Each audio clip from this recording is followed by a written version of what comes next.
Hi everyone! Ayan, dinadaanan na namin etong bagong park na ginagawa pero hindi pa po siya totally gawa. Pwede na naman siyang daanan kasi paghapon po marami nang namamasyal dyan. So malaki to, malawak siya. Talagang puspusan yung paggawa nila dito oh. Tsaka ang gagaling no, talagang as in kapag gagawa ka ng park, may mga naka-assign ka na architect. And then, yung ayan o, tingnan nyo, ang gagaling nilang gumawa ng mga, or magtanim ng mga halaman.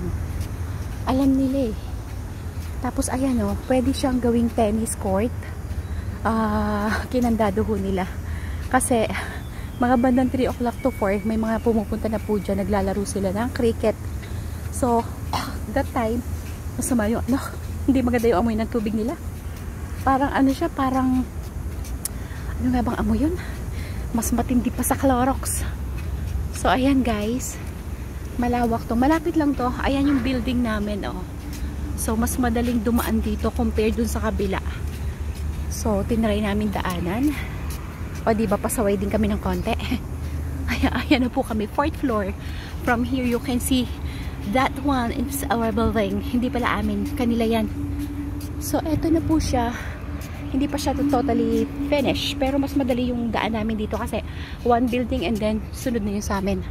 O diba guys, ipinasyal ko kayo sa bagong building, bagong park na ginagawa dito sa place namin. So ayan, mainit. Mainit. At tulo na po yung pawis ko. Sobrang init.